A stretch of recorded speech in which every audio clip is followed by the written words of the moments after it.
जय हिंद दोस्तों। मेरा एरिया अफसर वाला वीडियो जो शॉर्ट मैंने डाला था आज से लगभग 8 महीने पहले, उसको आप लोगों ने बहुत ज़्यादा प्यार दिया और लगभग साढ़े 8,000 से ज़्यादा लोगों ने अब तक उसको देखा है। और उसको जितने लोगों ने देखा उतने लोगों ने एक रिक्वेस्ट करी है कि कृपया उसका एक डिटेल वीडियो बनाया जाए। तो आज का ये वीडियो जो है वह एरिया ऑफिसर की क्या ड्यूटी होती है, क्या रिस्पॉन्सिबिलिटी होती है, उसके बारे में मैं बताऊँगा और एक एरिया ऑफिसर की ड्यूटी और रिस्पॉन्सिबिलिटी को बढ़िया से समझाऊँगा, एक-एक पॉइंट आपको बताऊँगा। तो इस वीडियो में लास्ट तक बने रहिए। तो आइए शुरुआत करते हैं। दोस्तों, जो एक एरिया ऑफिसर होता है, वह उसकी जो ड्यूटी होती है, वह सिर्फ़ एक लोकेशन, एक सिटी और एक ब्रांच तक ही सीमित नहीं होती है।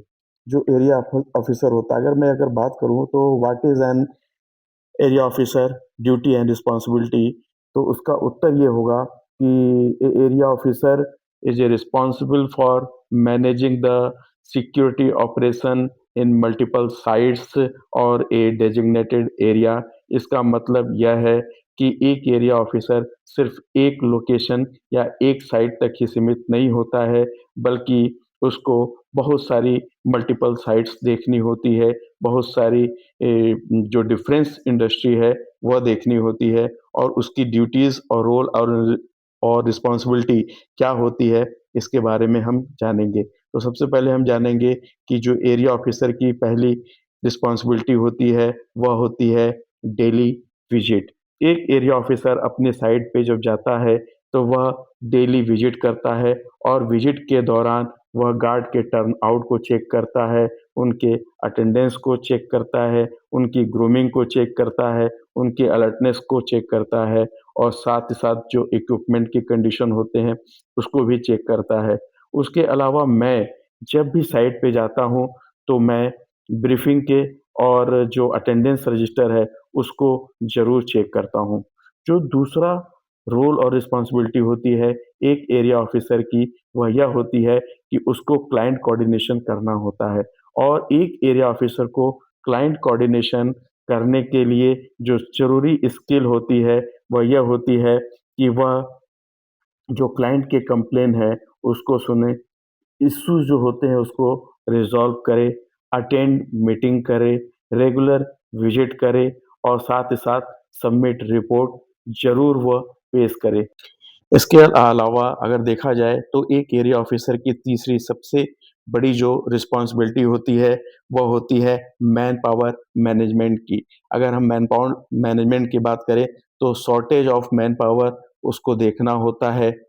इमरजेंसी लीव में अगर एक साइड पे गार्ड की कमी हो जाए, तो वह कैसे अरेंजमेंट करेगा गार्ड की, इसकी सबसे ज़्यादा उसको स्किल की ज़रूरत होती है। उसके अलावा इमरजेंसी रिक्वायरमेंट में जब भी कहीं पे एकदम से गार्ड की शॉर्टेज हो जाए या गार्ड ड्यूटी पे ना आए, तो वह कैसे उस साइट पे जाके गार्ड को पहुँचाता है, यह सारी ज़िम्मेदारी एक एरिया ऑफिसर की होती है या यूँ कह लें कि मैन पावर मैनेजमेंट की पूरी रिस्पॉन्सिबिलिटी एक एरिया ऑफिसर की ही होती है और उसको तुरंत रिप्लेसमेंट इमरजेंसी में करना ही होता है एक एरिया ऑफिसर को। उसके बाद अगर हम बात करें तो ट्रेनिंग और ट्रेनिंग की बात अगर करें तो ट्रेनिंग इम्प्रूव सिक्योरिटी परफॉर्मेंस। एक ट्रेनिंग जो होती है वह सिक्योरिटी के परफॉर्मेंस को निसंदेह इम्प्रूव करती है और ट्रेनिंग में कौन-कौन से पार्ट को शामिल करना चाहिए, उसमें आपका फायर सेफ्टी होता है।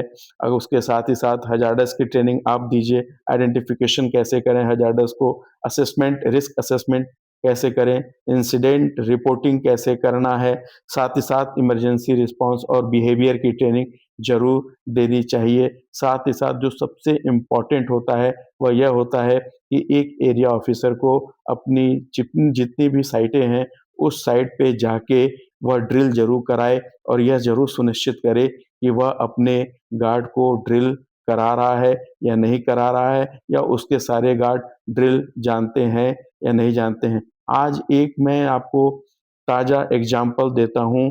आज मेरी साइट पे एक एरिया ऑफिसर आए हुए थे एक गार्ड को लेके। लेकिन देखिए गलती एरिया ऑफिसर क्या करता है, वो मैं आपको बताता हूँ। अमूमन क्या होता है कि जब किसी भी इंडस्ट्री में जब पता चलता है युवाओं को कि उस इंडस्ट्री में एक गार्ड की ज़रूरत है, तो वह युवा गेट पे पहुँचते हैं और वह गार्ड से ही पूछते हैं कि क्या यहाँ पे गार्ड की वैकेंसी है? और दूसरा गार्ड बोलता है, हाँ, यहाँ गार्ड की वैकेंसी है और वह क्या करता है, एरिया ऑफ़िसर का नंबर दे देता है।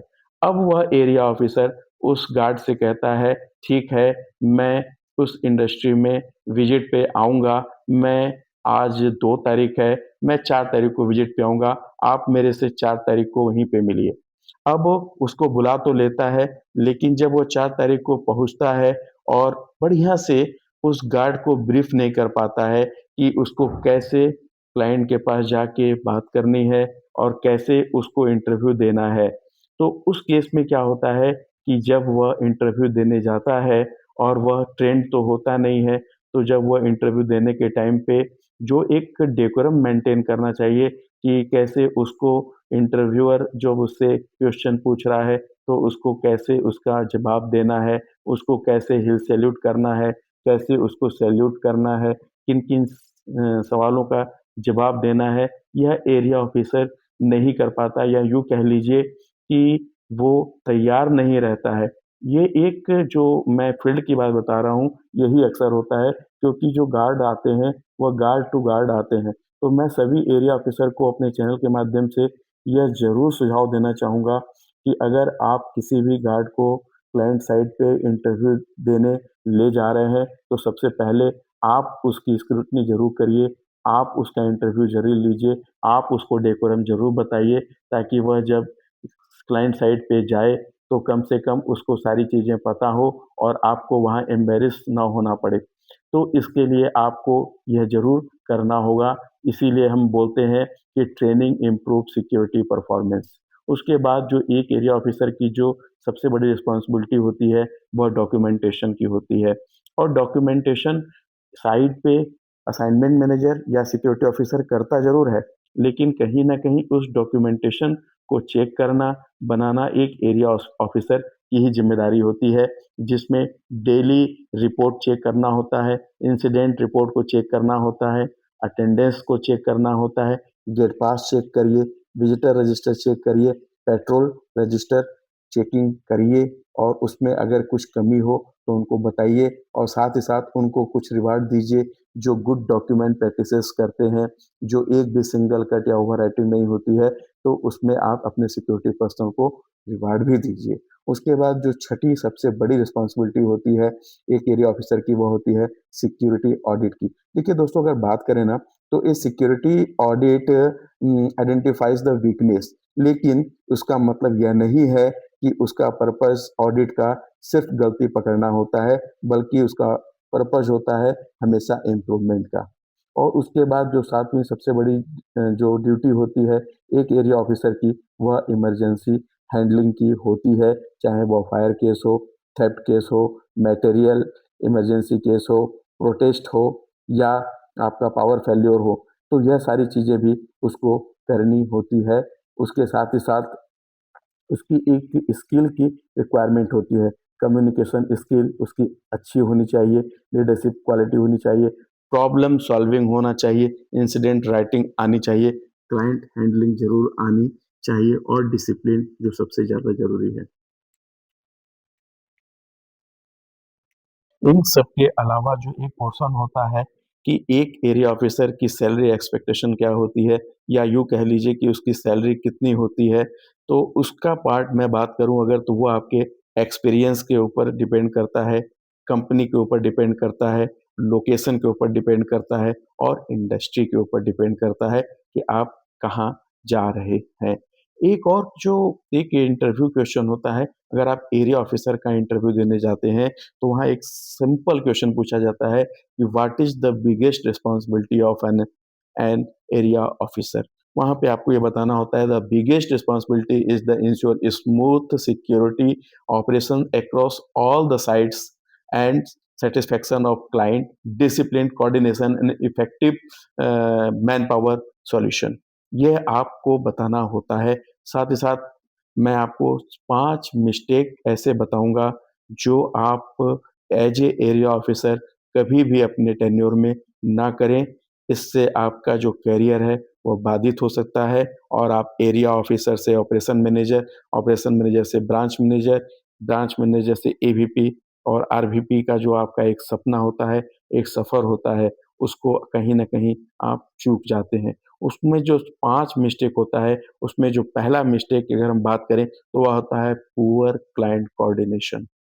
आपका जो क्लाइंट के साथ कोऑर्डिनेशन होना चाहिए, वह कहीं न कहीं पुअर होता है। दूसरा होता है इर्रेगुलर विज़िट। आप अपने क्लाइंट के पास रेगुलर विज़िट के लिए नहीं जाते हैं और कहीं न कहीं वीक डॉक्यूमेंटेशन। आपका अपने साइट पे जो डॉक्यूमेंटेशन होता है, वह वीक होता है और उसकी वजह से आप खतरे में पड़ सकते हैं। आपकी नौकरी भी खतरे में पड़ सकती है।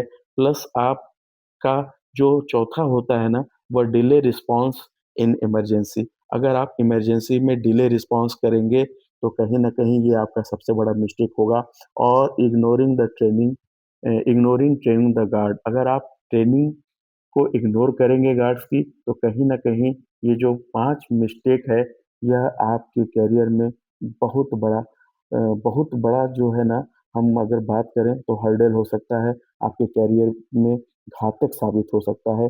इसलिए इस 5 मिस्टेक से ज़रूर बचिए। देखिए अगर हम बात करें ना, तो एरिया ऑफ़िसर बनना सिर्फ़ एक रिस्पॉन्सिबिलिटी नहीं है, ये लीडरशिप है। लीडरशिप के साथ-साथ अगर आप डिफरेंट साइट्स पे डिफरेंट क्लाइंट के पास जाते हैं, तो सुपरवाइज़र को आपको डेवलप करना है। सुपरवाइज़री कैडर जो आपका है, अगर आप उसके स्किल को डेवलप कर ले गए और डॉक्यूमेंटेशन पे ध्यान ले गए, रेगुलर विज़िट कर रहे हैं, तो आप निश्चित रूप से इस फ़ील्ड में सक्सेसफुल होंगे। दोस्तों, अगर आपको आज का ये वीडियो अच्छा लगा हो, तो मेरे इस चैनल को सब्सक्राइब ज़रूर करें और साथ ही साथ इस वीडियो को ज़्यादा से ज़्यादा शेयर करें, ताकि जो इस इंडस्ट्री में एरिया ऑफ़िसर हैं, वह इस वीडियो को देखें और अगर वो इनमें से कुछ गलतियाँ कर रहे हैं, तो उन गलतियों को ना करें और जो मैंने आपको 6 से 7 रिस्पॉन्सिबिलिटी बताई है, उस रिस्पॉन्सिबिलिटी के साथ अपने करियर को आगे बढ़ाएँ। मिलते हैं नेक्स्ट वीडियो में, तब तक के लिए आप लोग बिल्कुल स्वस्थ रहिए, खुश रहिए, मस्त रहिए, स्टे हेल्दी, स्टे अलर्ट। जय हिंद।